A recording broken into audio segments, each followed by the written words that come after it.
Bharatiya Janata party ने मुख्यमंत्री अरविंद केजरीवाल के इस्तीफे की मांग को लेकर दिल्ली के 250 वार्ड के अलग अलग मार्केट में जनसंपर्क अभियान चलाया। इसी कड़ी में आज पूर्वी दिल्ली के लक्ष्मी नगर मार्केट में बीजेपी के विधायक अभय वर्मा, बीजेपी के प्रदेश महामंत्री दिनेश प्रताप सिंह, अन्य बीजेपी के कार्यकर्ता इस जनसंपर्क अभियान में शामिल हुए। इस अभियान के तहत बीजेपी के नेता मार्केट के व्यापारियों के बीच पहुंचकर दिल्ली में कथित शराब घोटाले के बारे में लोगों को बताया गया। इस मौके पर बीजेपी के महामंत्री दिनेश प्रताप सिंह ने कहा, दिल्ली की जनता त्रस्त है, केजरीवाल मस्त है। केजरीवाल जी के 2 मंत्री जेल में हैं। नैतिकता के आधार पर केजरीवाल जी को भी इस्तीफा दे देना चाहिए। उन्होंने कहा, जब तक केजरीवाल जी इस्तीफा नहीं देंगे तब तक भारतीय जनता पार्टी सड़क पर उतरकर दिल्ली की जनता को बताएगी कि कैसे केजरीवाल जी ने दिल्ली की जनता को धोखा दिया है। अब तो यह स्पष्ट है केजरीवाल भ्रष्ट है।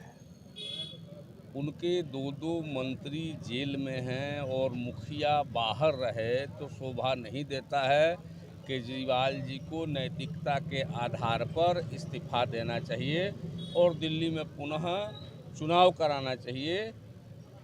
ये मांग कर रही है दिल्ली की जनता, और दिल्ली की जनता को भी हम बताने जा रहे हैं कि केजरीवाल जी ने जो बच्चों की पढ़ाई का आपका जो एजुकेशन मिनिस्टर रहे, जिसका ढिढोरा आप विश्व स्तर पर पीटते रहे, तो एजुकेशन का तो भला कर ही दिया, लेकिन वो इतना बड़ा शराब माफिया निकला, शराब घोटालेबाज निकला, उसको जनता के सामने लाने का काम भारतीय जनता पार्टी के कार्यकर्ता कर रहे हैं। और मुझे पूर्ण विश्वास है कि आज नहीं तो कल अरविंद केजरीवाल इस्तीफा देंगे, नहीं तो ये चिंगारी उनके पास पहुंचेगी और इस आग की लपट उनको भी जलाएगी और आज नहीं तो कल उनको भी जेल जाना पड़ेगा। सर, देखा जाए कल मनीष सिसोदिया के दोबारा रिमांड पर आते हैं, इसमें क्या कहेंगे आप? देखिए, रिमांड बढ़ाना, रिमांड कम करना, उनकी सज़ा सुनाना, ये भारत के संविधान के तहत है, भारत के कोर्ट के तहत है।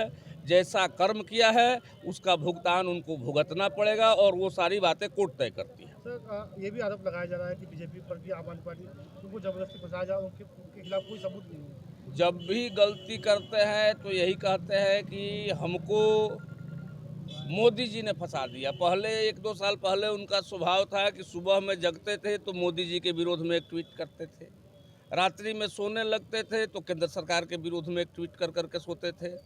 लेकिन अब थोड़ा सा सुधार हुआ है, तो ये कौन सी बड़ी बात है कि आपने कहते हैं कि जो हमको केंद्र सरकार फंसा रही है, केंद्र सरकार जांच कर रही है। केंद्र सरकार से पूछ करके आपने मोहल्ला क्लिनिक खोला था, केंद्र सरकार से पूछ करके आपने आयुष्मान योजना को दिल्ली में लागू नहीं किया है, केंद्र सरकार से और मोदी जी से पूछ करके आपने तिरंगा का अपमान किया था, इंडिया गेट पर खड़ा नहीं हुए थे, केंद्र सरकार से पूछ करके यहाँ पर टुकड़े टुकड़े गैंग के साथ आप खड़े हुए थे, केंद्र सरकार और मोदी जी से पूछ करके आपने दिल्ली में पोल्यूशन को बढ़ा दिया, उनसे पूछ करके दिल्ली की सड़कों का हाल जर्जर कर दिया, उनसे पूछ करके दिल्ली के एजुकेशन का स्तर गिरा दिया।